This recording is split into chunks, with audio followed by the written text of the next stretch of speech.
Assalamualaikum warahmatullahi wabarakatuh. Selamat pagi. Perkenalkan, kami dari kelompok 1 akan mempresentasikan praktikum yang berjudul pencampuran serbuk. Sebelumnya kami akan memperkenalkan diri terlebih dahulu. Perkenalkan, nama saya Gita Luciana Dewi dan rekan saya Ahmad Saufi dan Anissa Meirina. Next. Pertama ada latar belakang. Obat yang digunakan untuk meringankan bahkan menyembuhkan penyakit memiliki bentuk yang beragam. Salah satunya adalah sediaan padat. Sediaan padat sendiri terbagi lagi menjadi beberapa macam seperti serbuk, kapsul, tablet, dan suppositoria. Sediaan padat dibuat agar bisa melindungi zat aktif yang ada di dalam obat tersebut sehingga terhindar dari degradasi akibat lembab, oksidasi, dan asam lambung. Selain itu, sediaan padat dibuat agar dapat menutupi rasa tidak enak dan dapat mengendalikan laju pelepasan obat tersebut. Bentuk sediaan padat yang akan dibahas kali ini adalah serbuk. Serbuk merupakan campuran kering bahan obat atau zat kimia yang dihaluskan, digunakan untuk pemakaian luar atau oral. Next.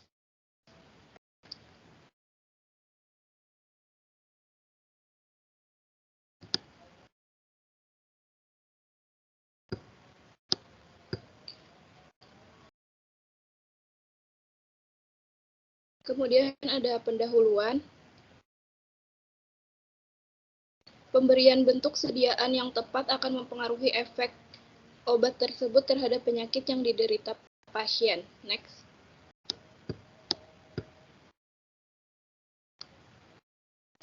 Kemudian ada tinjauan pustaka.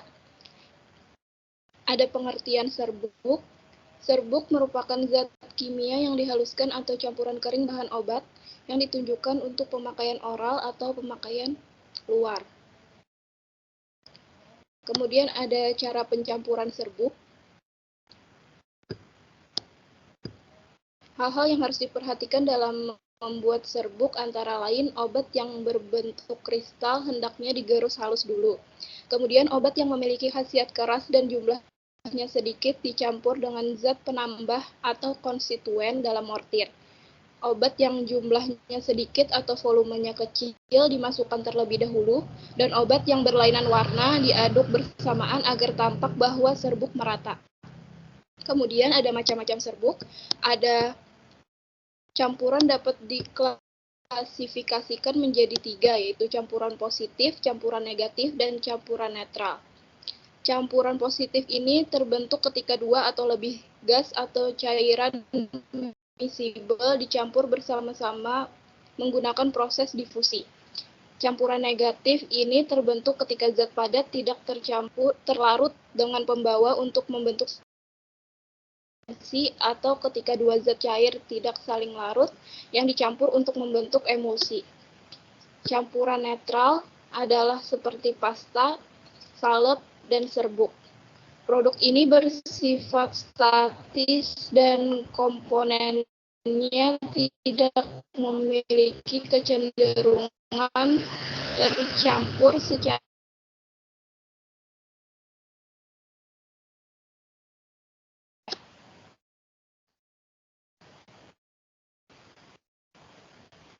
Kemudian ada persyaratan serbuk. Secara umum, serbuk memiliki persyaratan yaitu kering, halus dan bebas dari butiran kasar, homogen, dan memenuhi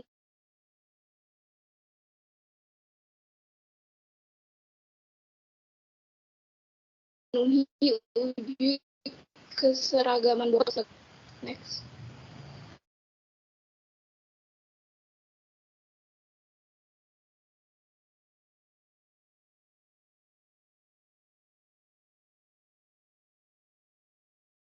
Selanjutnya, laktosa. Laktosa merupakan beta laktosa atau campuran dari alfa dan beta laktosa. Laktosa memiliki berat molekul 342,30. Serbuk laktosa berwarna putih atau hampir putih. Laktosa mudah larut dalam air dan praktis tidak larut dalam etanol. Laktosa dalam formula ini berfungsi sebagai bahan pengisi. Next.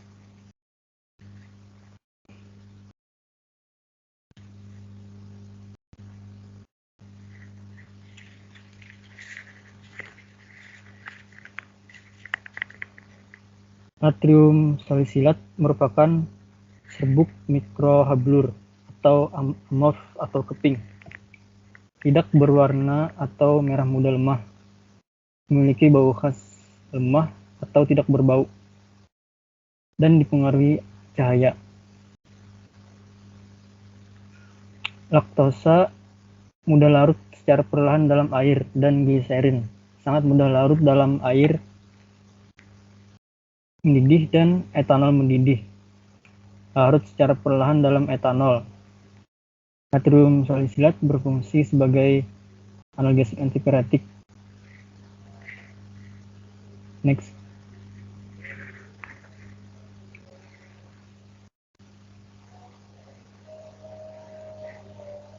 Adapun spektrofotometer UV-vis merupakan sebuah alat pengukur panjang gelombang dan intensitas sinar ultraviolet dan cahaya tampak yang diabsorpsi oleh sampel.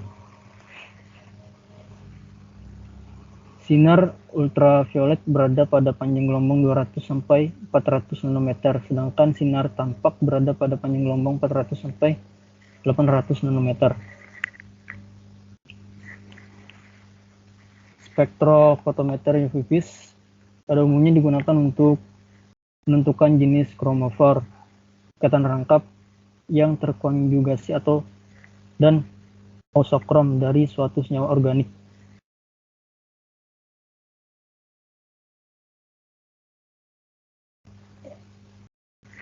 Spektrofotometer memiliki dua tipe, diantaranya single beam dan double beam.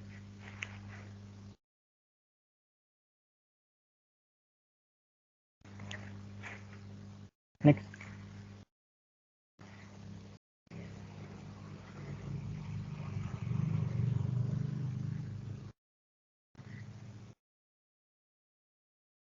Adapun alat yang digunakan pada percobaan kali ini yaitu mixer dan spektrofotometer UV-vis. Sedangkan bahan yang digunakan pada percobaan kali ini laktosa dan natrium salisilat. Selanjutnya yaitu ada metode kerja. Yang pertama disiapkan 500 gram dari 5% BF/V natrium salisilat ke dalam laktosa dan 25 gram natrium salisilat 500 gram dikali 5% bobot per bobot dengan laktosa 475 gram atau 500 gram dikurangi 25 gram. Selanjutnya diayak terlebih dahulu serbuk dengan ayakan berukuran pori-pori 1 mm. Kemudian diletakkan serbuk pada wadah pencampuran Rilov cube mixer dan dimasukkan serbuk dengan jumlah terbesar terlebih dahulu, kemudian baru dimasukkan natrium salisilat. Selanjutnya yaitu dimulai pencampuran dengan kecepatan operasional 25 rpm, dimulai dari pencampuran dan dihitung waktu secara simultan. Kemudian diambil 5 sampel masing-masing 200 mg sama dengan 0,200 gram pada menit ke-5, 15, 30, dan 45 pada 5 sampel tiap masing-masing waktu. Kemudian sampel harus diambil pada 5 tempat yang berbeda dari campuran serbuk atau random plot sampel. Kemudian masing-masing berat sampel yang diambil harus mendekati antara satu dengan yang lain, karena jika tidak, hasil dapat terpengaruhi. Selanjutnya, dimasukkan tiap sampel pada labu ukur 100 ml, kemudian ditambahkan 10 hingga 15 ml aqua destillata dan dilarutkan sampai dengan semua serbuk larut. Kemudian ditambahkan aqua des sampai volume dengan tanda 100 ml, kemudian dicampur sampai dengan homogen. Diukur nilai absorbansi sampel dengan spektrofotometer UV-vis. Selanjutnya yaitu Digunakan blanko adalah 0,20% berat per di dalam laktosa dan di dalam aquades. Kemudian dilarutkan ke dalam 10 hingga 20 ml aquades. Kemudian ditambahkan aquades volume 100 ml sampai tanda. Kemudian dilakukan pengukuran absorbansi maksimal pada 254 nanometer.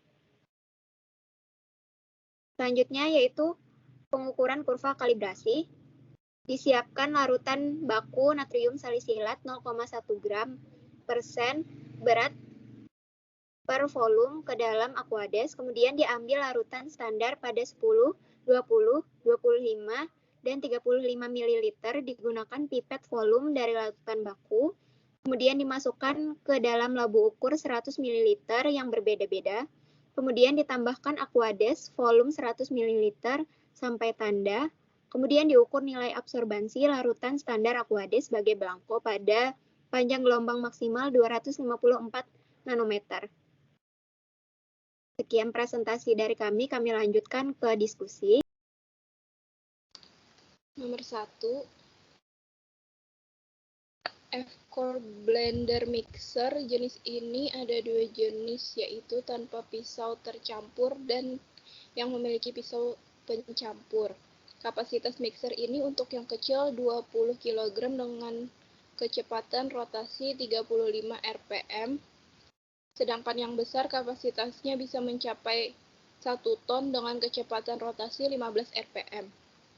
Yang B, double cone blender mixer, yaitu jenis ini kecepatannya 30-100 rpm dan pencampuran terjadi dengan prinsip tumbling. Jenis ini bisa digunakan untuk menghasilkan campuran homogen serbuk dan granul. Yang C, ribbon mixer. Mekanisme pencampuran mixer jenis ini adalah shear atau geser oleh pisau yang bergerak. Kecepatan shear yang tidak efektif dalam menghancurkan gumpalan dan agregat. Yang kedua, gerakan pencampuran yang dibelokkan akan mengganggu 3 batang pencampur yang terletak pada sudut pojok kubus, sehingga dapat menyebabkan kubus memiliki efek tumbling yang bekerja pada waktu singkat.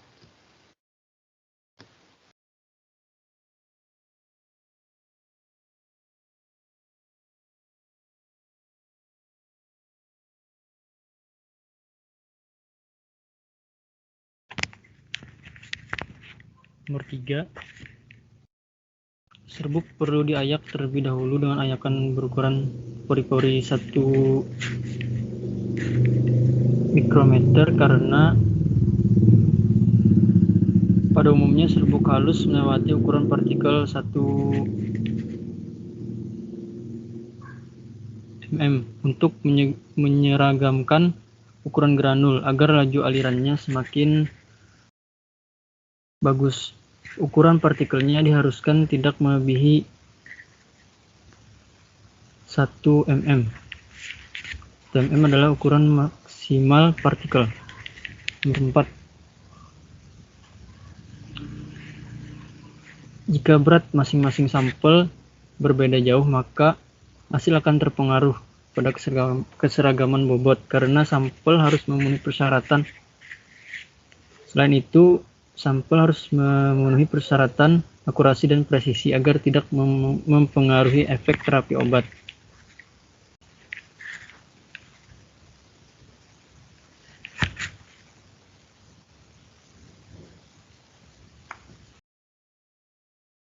Selanjutnya yaitu nomor 5. Suatu pembuatan larutan baku dapat dihitung dengan cara 100 tablet per 100 ml dikali 1000 ppm sama dengan didapatkan hasil yaitu 1000 ppm. Kemudian untuk jawaban diskusi nomor 6 yaitu standar deviasi S sama dengan seperti yang terlihat, di mana X merupakan data ke N, X adalah nilai rata-rata sampel, dan N yaitu banyaknya jumlah data. Sekian presentasi dari kelompok kami. Apabila ada yang ingin ditanyakan, dipersilahkan. Terima kasih.